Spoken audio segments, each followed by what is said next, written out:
Assalamualaikum warahmatullahi wabarakatuh. Kami mahasiswa dan mahasiswi STI 66 Kendari. Video ini dibuat untuk menyelesaikan salah satu tugas dari mata kuliah perpajakan dengan dosen pengampu yaitu Bu Sri Ayu Pracita S.Akun MA. Berikut adalah video presentasi kelompok kami. Baik, di sini kelompok kami akan membahas materi yang pertama pajak dan hukum pajak, yang kedua teori pemungutan pajak. Sebelum kami membahas materi, izinkan kami untuk memperkenalkan diri terlebih dahulu.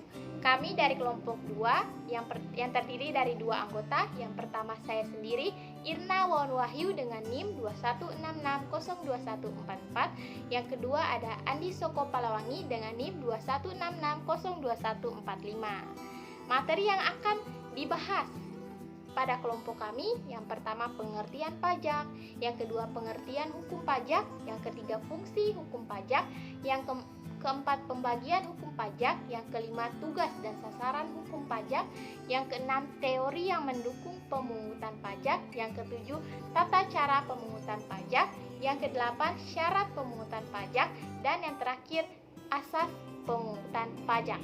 Untuk materi pertama akan dijelaskan oleh saya sendiri. Berikut adalah penjelasannya. Baik, yang pertama, apa yang dimaksud dengan pajak?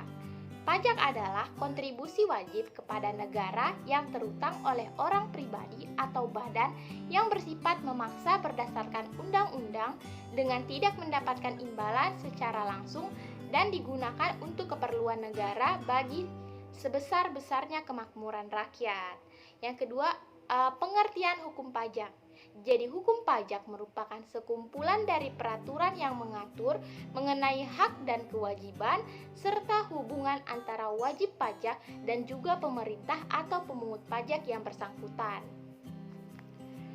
Pembagian hukum pajak terbagi atas 2. Yang pertama, hukum pajak material. Hukum pajak material merupakan norma-norma yang menjelaskan keadaan, perbuatan, dan peristiwa hukum yang harus dikenakan pajak, siapa yang harus dikenakan pajak, dan berapa besar pajaknya.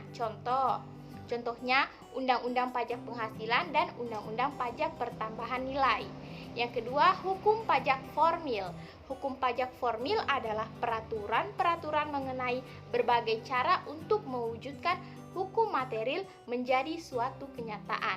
Contohnya, Undang-Undang Ketentuan Umum dan Tata Cara Perpajakan, Undang-Undang Penagihan Pajak dengan Surat Paksa, dan yang terakhir Undang-Undang Peradilan Pajak. Tugas dan sasaran hukum pajak. Tugas dari hukum pajak adalah menelaah keadaan dalam masyarakat untuk kemudian dibuat atau disusun peraturan-peraturan pajak, hukum pajak, sedangkan yang menjadi sasarannya adalah segala perbuatan, keadaan, atau peristiwa yang dapat menimbulkan utang pajak. Lanjut. Lalu apa fungsi hukum pajak? Yang pertama, hukum pajak memiliki fungsi untuk menjadi acuan dalam menciptakan sistem pemungutan pajak yang berlandaskan pada keadilan, efisiensi, dan diatur dengan jelas dalam undang-undang yang berkaitan dengan hukum pajak tersebut. Yang kedua, hukum pajak memiliki fungsi sebagai sumber yang dapat menjelaskan mengenai subjek dan objek pajak yang perlu atau tidak perlu untuk dijadikan sebagai sumber pemungutan pajak demi peningkatan potensi pajak keseluruhan. Baik, untuk materi selanjutnya akan dijelaskan oleh teman saya yaitu Andi Soko Palawangi. Kepada Soko saya persilahkan. Terima kasih kepada Irna Wawan Wahyu telah memberikan kepada saya untuk melanjutkan materi berikutnya. Materi yaitu teori-teori yang mendukung pemungutan pajak. Yang pertama yaitu teori asuransi, yang kedua teori kepentingan, yang ketiga teori gaya pikul, yang keempat teori kewajiban pajak mutlak atau bisa disebut dengan teori bukti, dan yang terakhir adalah teori asas gaya beli. Materi berikutnya yaitu tata cara pemungutan pajak. Pemungutan pajak dapat dilakukan dengan 3 stelsel, yaitu yang pertama stelsel nyata, yaitu pengenaan pajak didasarkan pada objek. penghasilan yang nyata sehingga pemungutan baru dapat dilakukan pada akhir tahun pajak setelah penghasilan yang sesungguhnya diketahui. Yang kedua, stelsel anggapan. Pengenaan pajak didasarkan pada suatu anggapan yang diatur undang-undang. Yang ketiga yaitu stelsel campuran. Stelsel ini merupakan kombinasi antara stelsel nyata dan stelsel anggapan. Pada awal tahun, besarnya pajak dihitung berdasarkan suatu anggapan. Kemudian pada akhir tahun, besarnya pajak disesuaikan dengan keadaan yang sebenarnya. Asas pemungutan pajak. Terdapat 5 asas pemungutan pajak, yaitu asas domisili, asas sumber, asas kebangsaan, asas yuridis, asas ekonomis, dan asas finansial. Berikutnya yaitu sistem pemungutan pajak. Dalam pemungutan pajak dikenal beberapa sistem, yaitu yang pertama Official Assessment System, yaitu di mana pada sistem pemungutan pajak Official Assessment mengembangkan wewenang dalam menentukan besarnya pajak yang terutang pada petugas perpajakan.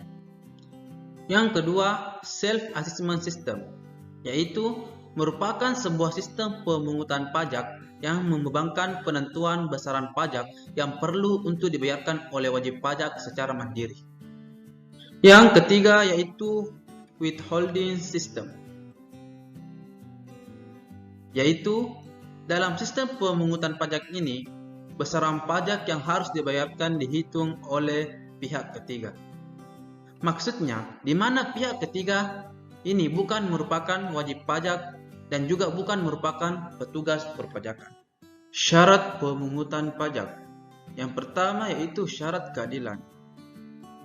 Sesuai dengan tujuan hukum, yakni mencapai keadilan, undang-undang dan pelaksanaan pemungutan harus adil. Yang kedua, syarat yuridis.